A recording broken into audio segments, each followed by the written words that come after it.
Rasmus Højlund. Itulah nama striker baru Manchester United yang mereka beli dari Atalanta seharga 75 juta euro. Harapan fans pun sangat tinggi kepada dirinya karena MU membelinya dengan harga yang cukup tinggi pada bursa transfer yang lalu. Nah, sebenarnya seberapa hebat Højlund? Mari kita bahas.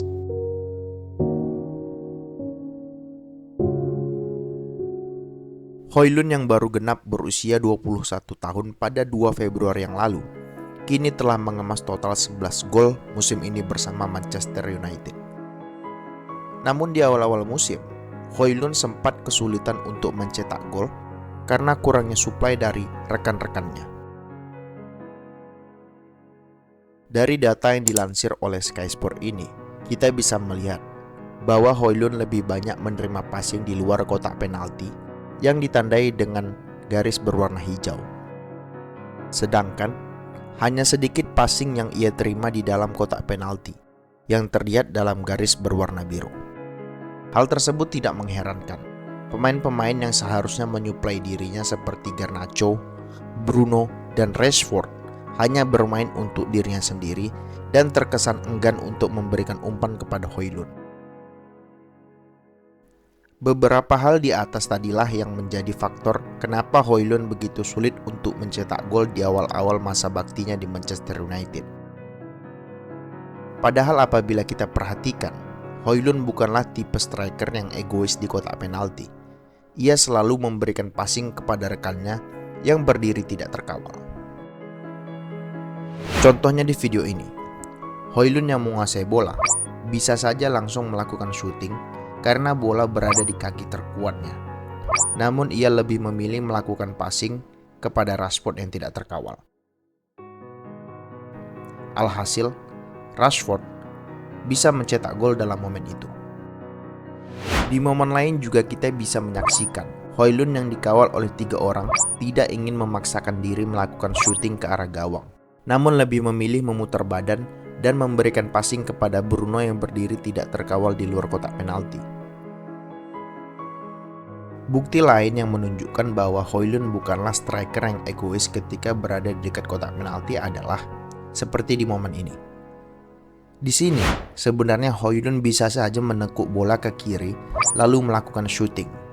Namun ia lebih memilih memberikan bola kepada Garnacho yang berdiri tidak terkawal di sisi sayap. Ironis memang apa yang terjadi pada Højlund di awal-awal kedatangannya. Seharusnya dialah yang menjadi pemain paling egois yang ada di tim. Namun yang terjadi adalah dia menjadi korban keegoisan dari rekan-rekan setimnya.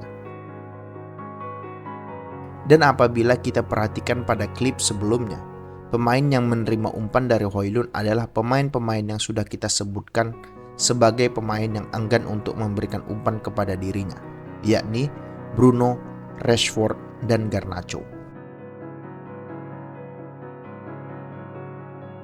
Data yang dikeluarkan oleh Opta ini menggambarkan begitu sedikitnya suplai yang diterima Højlund pada setengah musim karirnya di MU. Dari data ini kita bisa menyaksikan Højlund menduduki posisi paling terakhir di Liga Inggris sebagai striker yang menerima suplai dari rekan-rekannya. Namun walaupun demikian, pada saat video ini dibuat, Højlund sudah mencetak 5 gol dan hanya terpaut 2 gol dari penyerang Liverpool yaitu Darwin Núñez yang berada di peringkat 4 sebagai striker yang paling banyak disuplai di Liga Inggris. Coba bayangkan, apabila Højlund mendapat suplai sebanyak apa yang didapat oleh Darwin Núñez di Liverpool, maka sudah barang tentu pasti golnya akan lebih banyak dari apa yang diciptakan oleh Darwin Núñez di Liverpool. Sebenarnya apa yang ditampilkan oleh Højlund sejauh ini bisa dibilang cukup bagus, mengingat ia baru berusia 21 tahun dan ini adalah musim pertamanya di Liga Inggris, yang berarti ia harus beradaptasi dari Liga Italia yang lambat ke Liga Inggris yang sangat cepat dari segi cara bermain. Namun media banyak menyorot dirinya lantaran harganya yang cukup mahal dan dia berada di klub paling seksi untuk dibicarakan, yaitu Manchester United. Kalau kita bahas harganya yang mahal pun sebenarnya cukup masuk akal. Karena di era sepak bola modern sekarang, tidak banyak kita jumpai striker yang top. Kalaupun ada, pasti harganya sudah mencapai 150 juta euro. Maka dari itu, tidak adil apabila kita membandingkan dirinya dengan striker top seperti Haaland, Osimhen, atau bahkan Harry Kane. Alasannya adalah mereka-mereka yang kita sebutkan tadi sudah memiliki banyak pengalaman dan sudah berada di usia matang. Sedangkan Højlund masih muda dan minim pengalaman. Ditambah lagi dengan rekan setim yang enggan untuk membantu dirinya mencetak gol.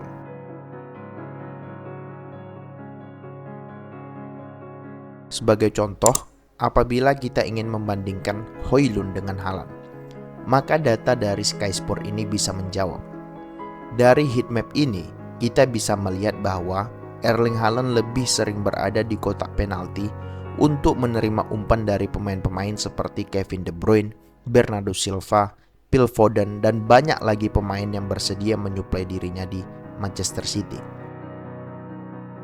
Nah, sedangkan Højlund lebih sering berada di luar kotak penalti yang ditandai dengan pola berwarna merah. Alasan Højlund melakukan hal tersebut tidak lain tidak bukan adalah karena suplai yang ia dapatkan sangat sedikit sehingga dia harus lebih terlibat dalam permainan agar bisa mendapatkan passing dari rekan-rekannya. Karena alasan tersebutlah, maka tidak adil kalau kita membandingkan Højlund dengan Erling Haaland.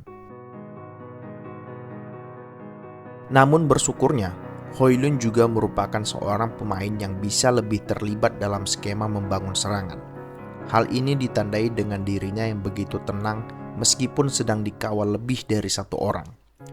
Contohnya di video ini, Højlund yang sedang dikepung oleh 3 pemain lawan masih bisa dengan tenang melakukan kontrol dengan dada dan pahanya sebelum memberikan passing kepada rekannya yang lain.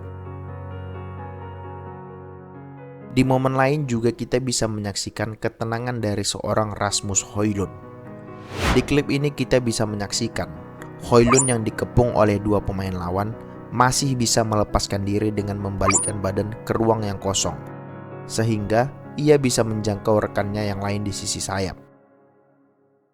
Bahkan dalam situasi serangan balik, ia juga bukan tipikal pemain yang gegabah dalam mengambil keputusan. Contohnya di video ini, Højlund yang sudah dikepung oleh 3 pemain lawan menyadari bahwa dirinya tidak lagi memiliki opsi karena Garnacho sedang dalam pengawalan pemain lain. Maka dari itu, ia lebih memilih menahan bola sambil menunggu Bruno di sisi kiri berlari ke depan. Beberapa video tadi menunjukkan bahwa Højlund bisa lebih terlibat dalam build-up serangan. Atau dengan kata lain, dia juga memiliki bakat sebagai seorang striker modern. Namun, media tetap saja menyerang dirinya karena torehan gol yang ia hasilkan belum cukup memuaskan bagi sebagian atau seluruhnya media. Namun media tidak pernah menyoroti kontribusinya terhadap permainan. Karena menurut saya, tugas striker tidak hanya mencetak gol. Tugas lain dari striker adalah memberikan assist dan membuka ruang untuk rekannya yang lain. Dari beberapa video yang sudah kita tunjukkan, terlihat bahwa Højlund telah melakukan tugasnya yang lain, yakni memberikan assist dan membuka ruang.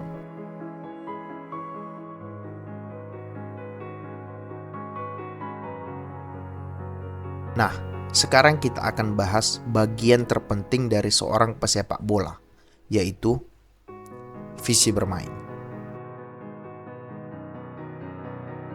Apabila kita amati visi bermain dari Højlund, bisa dibilang tergolong cukup bagus, bahkan mendekati bagus. Contohnya di video ini. Di klip ini kita bisa menyaksikan Højlund yang menyadari dirinya sudah dikepung oleh 3 pemain lawan, memilih melakukan skill individu untuk melewati pemain yang mengepungnya tersebut. Kemudian dengan cepat ia memberikan trupas kepada Bruno Fernandes yang berlari dari sisi sayap. Itu merupakan satu dari sekian banyak momen Højlund menunjukkan visi bermain yang luar biasa. Belum lagi kalau kita membahas sisi lainnya, yaitu insting killer. Apabila kita amati, Højlund juga merupakan salah satu striker yang memiliki insting killer di atas rata-rata.